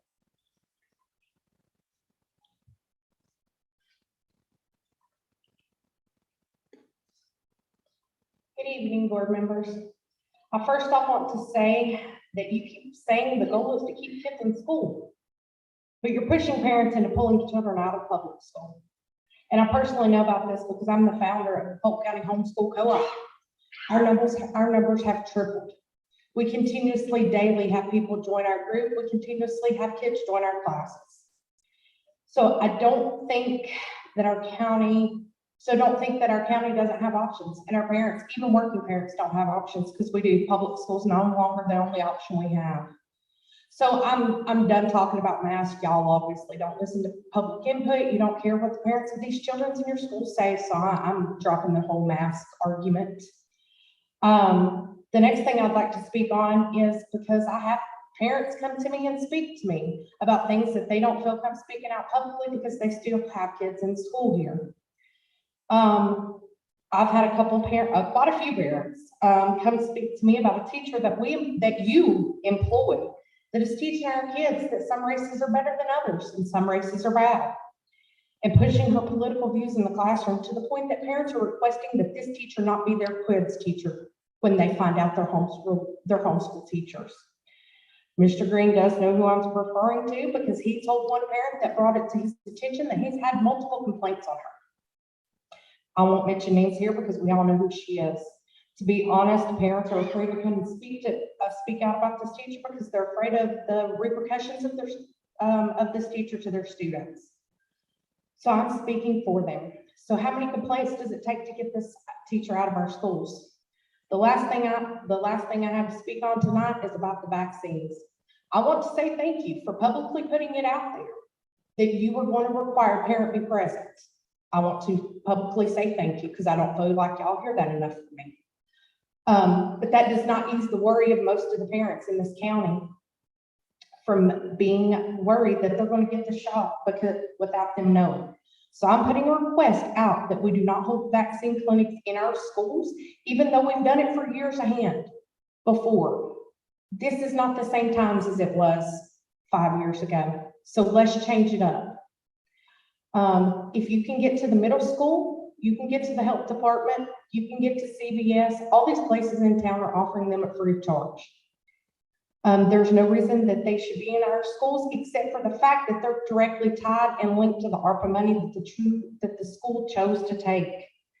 And does it not bother anybody on this board that the Pfizer name for their vaccine is Pfizer BioNTech COVID-19? Does that not bring anybody's eyebrows up to a question? So I just want to thank you for your time tonight.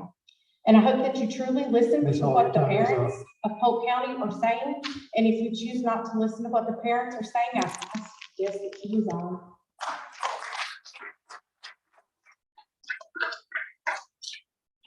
Next up is Melissa Howard.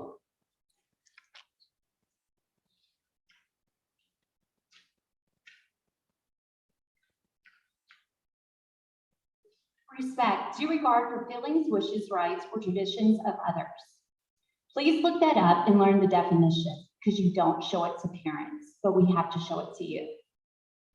I have 3 boys in 6th, 3rd, and kindergarten. Parents and concerned citizens can stand before you all day long, and it's very obvious you don't care. The lack of respect is being shown to parents and disrespectful. Asking parents to leave a public meeting on taxpayers' dime in a public space on taxpayers' building. Please take a look at yourself. I am publicly asking if you do not continue to respect the parents' wishes of this county, and that is majority. I'm asking you to publicly resign and no longer take a small paycheck from Polk County Schools. Emails go unanswered by some parents. I get answers back usually from people of this board, not majority. No answer is an answer, and you are required by definition as elected officials to speak to people, answer their questions in a timely manner. That's part of your job. We have teachers that will not speak out, but would like to right now. I have been to Hendersonville several times, and even today watched teachers speak out, and in Rutherford County and across North Carolina. I've watched teachers on both sides of the fence. They are not worried and are welcome to express one's opinion. Why in small town county, Polk County, are teachers in fear of repercussions? I encourage you to go watch Hendersonville Board of Education meeting today. As you know, they voted to make masks optional. We have been below 7% for 4 weeks now. If you also didn't know, Blue Ridge Community College also went mask optional today. I ask the board to please hold all vaccination clinics on any school campuses. They can be done at the health department or any local drugstore. Take the clinics out of the schools will help with the frustration, anger, and distrust that the parents have in you right now. You can relook every year or every 2 years at this option. If a parent can drive to the middle school on a Wednesday afternoon from 2 to 4, they can drive right over the health department 5 minutes away. Haywood County gave retention bonuses during public schools. Swain County and Buncombe County gave our teachers and other workers retention bonuses. Please look at the money that you have been given, because you've been given lots of it, and I would love to provide you where those funds come from. Mr. Green and Lindley Foster, who met with me Friday morning, I appreciate your time. We have only 17 after-school workers currently. In the past, on a good year, 25 employees. Ms. Holland, your time is up. We have 145 children Ms. Holland, currently your time is enrolled. up. And Ms. Holland, your please time look is at up, please. after-school. Thank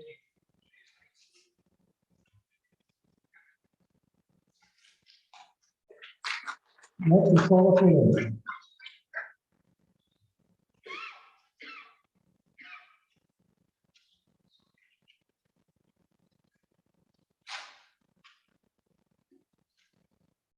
First of all, thank you for allowing us to speak before you vote. It's very much appreciated. The last school board meeting, I saw irrelevant statistics that would be expected at the beginning of any school year that were used to justify making a mask mandate. I heard people argue their cases for masks based on their own emotions of fear. People said they felt safer with the mask mandate. There was less stress, that the kids were okay. I heard one teacher stand up and say she didn't hear the kids complaining about the mask and that they were, quote, just fine. This is not what I'm hearing. The kids aren't just fine. They are feeling too intimidated to speak out because that is the culture right now in school. They are complaining, just not in front of the teachers. So they aren't just fine. My son hasn't been just fine. In fact, he went from a perfectly healthy 16-year-old with only an occasional minor illness to having a chronic cough. On the weekends, the cough would clear up, but as soon as he returned to school, the cough would begin again. He tells me that other kids, and these are his words, quote, pull down their mask, hack all over the place, and then pull the mask back up, end quote. Because our son has always been healthy, we've had no need for a general practitioner. Before the coughing started, there were no outward symptoms for the mask, so I didn't want to try to find a doctor to fill out the exemption form because I didn't want to lie. When the coughing started, I tried to find a doctor that would see him and that would be willing to consider signing the form. They either told me they can't help because they have no history with my son, or they are unwilling to get involved and would not sign any forms for the school. I would have pulled him out at the beginning of this insanity, but he is a high achiever with the goal of applying to the best colleges possible. He feels where he is the best place, the best way of achieving this goal. Also, he feels he can't learn well online and needs to have face-to-face interactions. Out of desperation, my husband and I told him that if he wanted to stay in school, he would no longer be allowed to wear a mask. As expected, he was confronted by a teacher and was given an exemption form. Now, I appreciate that we're being given time to fill this out. I truly do appreciate that. But I don't think you understand the position you've put us in. As soon as he stopped wearing the mask, the coughing was completely eliminated. Now, I not only can't find a doctor who's willing to stand up to this tyranny, but I have no symptoms to present. So you tell me, you who insist on unlawfully mandating a medical device that's caused sickness in my son, tell me what we are supposed to do. Continue to allow my son to be harmed because some people are afraid and feel uncomfortable. Pull him out of the education he feels he needs to be successful. Please tell us what we're supposed to do. And I am begging you, go to mask optional. Thank you.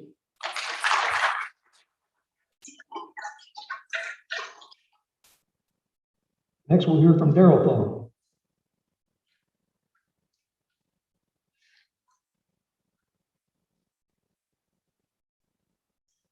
Thank you for your opportunity, for my opportunity to speak. I have a question about the guidelines. If they're just guidelines, then why do you have to follow the quarantine rules? Can you not maintain what you're doing now with mask optional? What difference does it make if they're just guidelines? It still works, the same thing. I mean, it's like being out in the rain. If I'm wearing rain, what good's it doing you? So it's worthless. Don't do that. Second subject that is a burn with me is I think we have a conflict of interest on the board. When the attorney for the school board has an employee on the school board as well, is that not a conflict? I would like for someone to tell me that. And as far as the vaccines in school, I don't agree with that being done on school grounds. That should be done somewhere else. And I feel like the school board is promoting the vaccine. That's what it sounds like. It's an advertisement for the vaccine. That's not your job. Your job is for the school, not for the health. Thank you.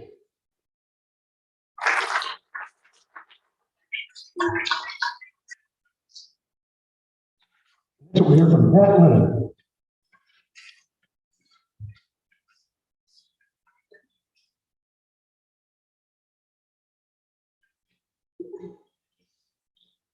Thank you, board, for allowing me to speak. My name is Pat Lennon. I want to commend everyone who is entrusted in the education and well-being of our children of Polk County. To me, every person who is employed in our school system deserves recognition, no matter what position they hold. Even goes to the behind the scene, custodians, food service, just to name a few. I so appreciate the school board. Mr. Aaron Green, who is an example of what dedication to all areas of caring for and educating our children. Thank you so much.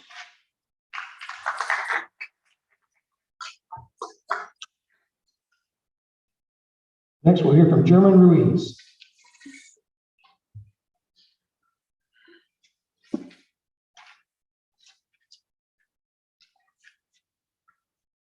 Hello. You guys have a lot of guidelines you go by, but you don't even follow the OSHA guidelines. Most of you are not wearing N95 or better face masks. Nobody at the school is wearing N95 or better face masks. You're wearing cloth. Okay? So you pick and choose which guidelines to follow. All right? And that's just hypocrisy. Sorry. All right? So no, please, reconsider the mask mandates, and obviously these vaccines for children are lacking any long-term studies because there haven't been any. So, that's where I stand, and I hope you guys take that into consideration.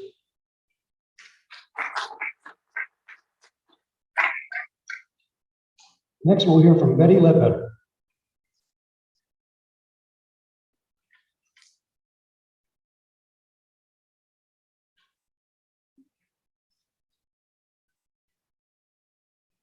Betty? Okay. Next, we'll then hear from Kelly Hamlin.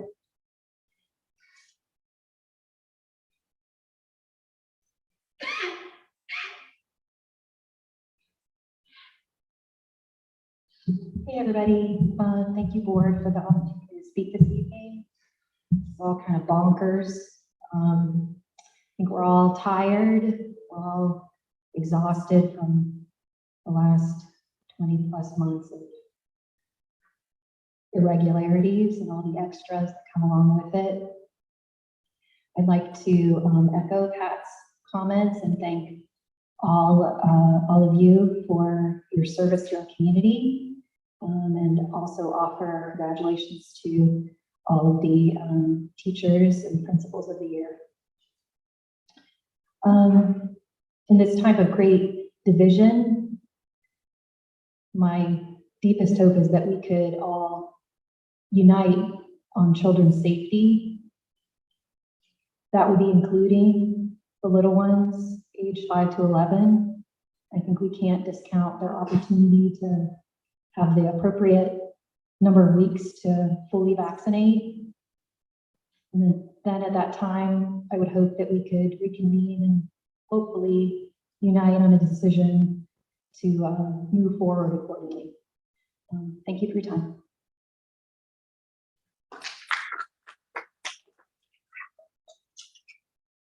Next, we'll hear from Teresa Wagner.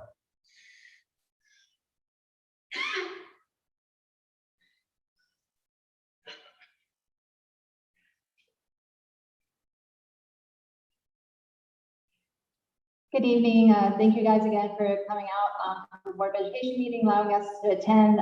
We appreciate y'all's hard work.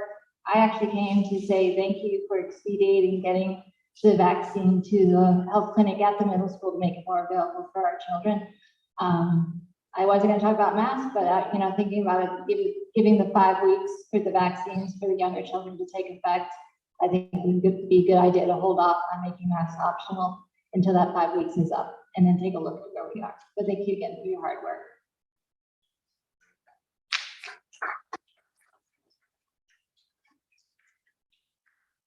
Next, we'll hear from Liz Dicey.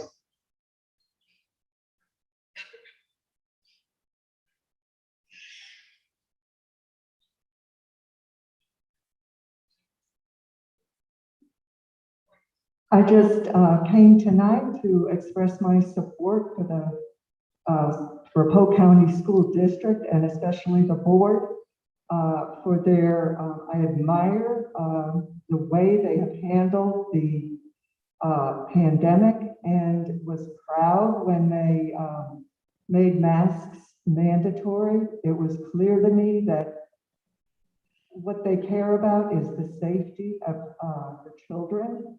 And I know my granddaughter, who's 10, got vaccinated today, and I was so relieved. And we're all looking forward to a high percentage of children getting vaccinated, and then they can go to school again with no masks. So I'm hoping we continue with masks for just a little bit. Thank you.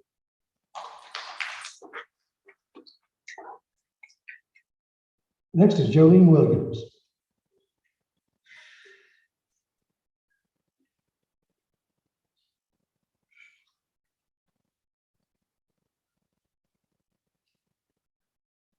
Good evening, board. I just wanted to let you know tonight that you are not going to stop seeing our faces, because we are parents of students. We are not someone from somewhere that is just excited to see what you're doing for Polk County. We are parents And tonight I have had so much anger because you sit up here and you're so wishy-washy. Put metrics in place. You keep moving the goalpost. Before it was under 7% for so many weeks and 2 to 3 cases per week, yada, yada, yada. Well, guess what? We've been under 7% for 4 weeks now. Someone on the board didn't even know that we've been under 5% because you don't pay attention. You're sitting up here talking to each other like you're having a Sunday afternoon tea when our children's health, safety, emotional, physical, and everything else is on the line. I don't know about anyone else, but I'm tired of it. I'm tired of coming here month after month and nothing being done. Set the metrics. Stop keeping moving the goalposts down every time it gets lower and lower. Well, you know, we're going to do it after Christmas, or well, yada, yada, yada. You know what? You're not going to have a school of children to be a board of because we're sick of it. So tonight I'm asking you, when you go to your special meeting, to make metrics and to stick with them. Stop being wishy-washy and looking at each other going, well, I don't know, this sounds good. I don't know, this sounds good. Get some balls and do something, because I'm tired of it. And I will be running in 2022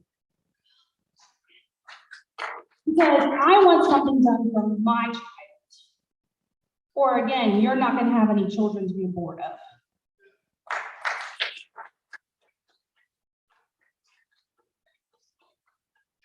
Next is Mr. Alan Fertile. I'm sorry, Pertil. I go by either, thanks. Yeah, Alan Bertil, and just listening and thinking about counting our blessings. And the school district we moved from a couple of years ago was having a large parent forum last week, and the high school my daughter moved from due to gun violence and fighting. And thank you for your service, and thank you for creating those metrics we saw, because we didn't always see the number one school district. We saw number one in safety. And that's just not a reflection of you and the teachers, it's a reflection of this community. So thank you all. It is let's not take that for granted. It's not everywhere, and it's in a few places.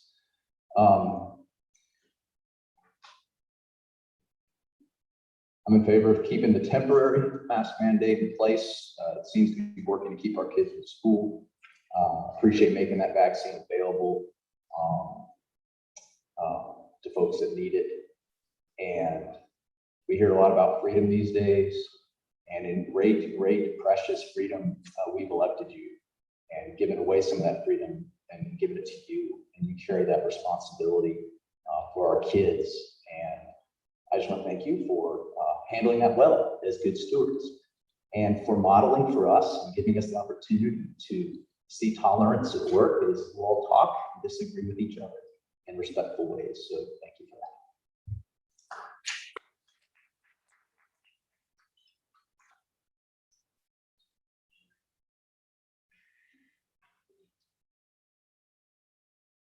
I apologize, I can't quite decipher the last name, but Brittany. I'm sorry? Okay, thank you.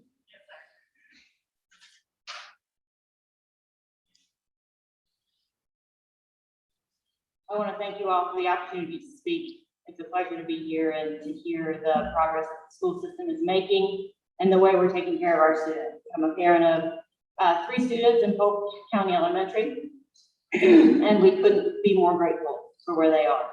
All 3 of my children got vaccinated today, and my oldest had tears in her eyes because she felt like she was really doing her part to end this and to move forward and to be able to see her friends' smiling faces. And she's going to get braces soon, and she's so excited to show those off. And so I'm proud of my children. I'm proud of this community, but I do feel like the metrics speak for themselves, and the cases are under control in the schools. My twins are in 3rd grade, and this is kind of a pivotal year for them. They go from learning to recite facts to learning to solve problems. And this is really the time they need to be in person with their teacher learning. They've been quarantined 3 times this year, and they've lost quite a lot of quality education time.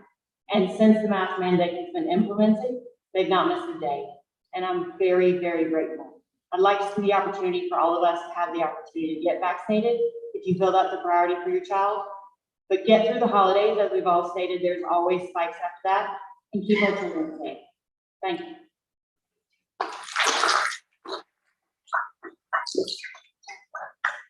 That does conclude our public comment for this evening.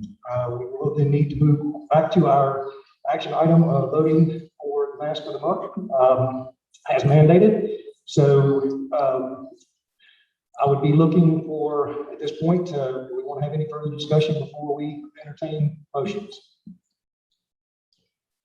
Chairman Asher, I'd make a motion that we continue with our temporary mask mandate with the hope that our numbers continue to decline and that we can move towards mask optional as soon as we get, our entire student population has the opportunity to be vaccinated. Okay, I have a motion. Do I have a second? I'll second. I have a motion and a second. Further discussion?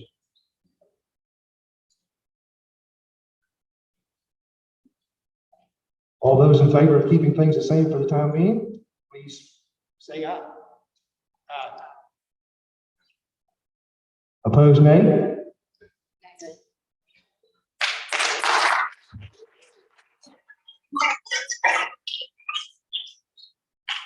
Motion does not carry.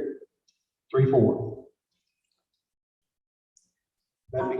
I'll make a motion that we go to mask optional. I have a motion. Do I have a second?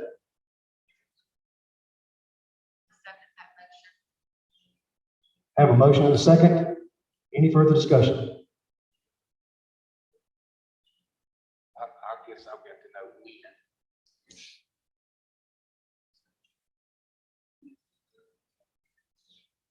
I'd say this would be an immediate mask optional vote. Mask optional if it's below a certain positivity rate, countywide. Okay, and I think that would be contrary to Ms. Jackson's motion.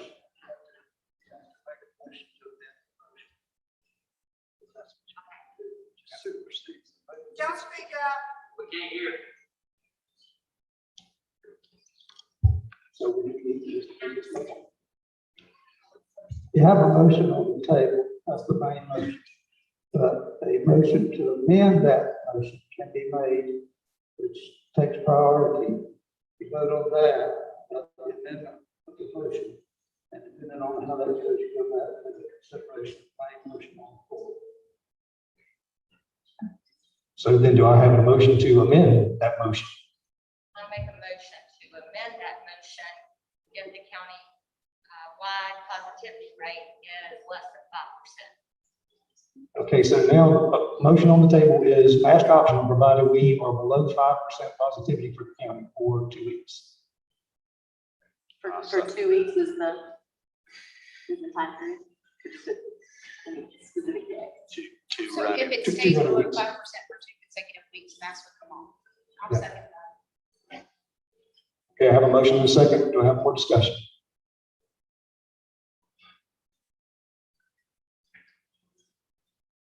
All in favor, say aye. Aye. Opposed, nay?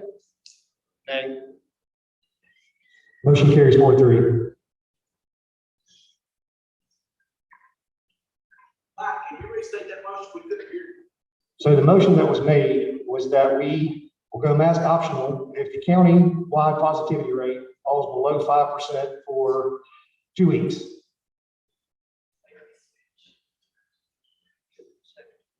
2 consecutive weeks, yes. I guess that concludes that. I'll be looking now for a motion to go into closed session. I have a motion, have a second. All in favor, say aye. Aye. Opposed, nay. Carries 7-0.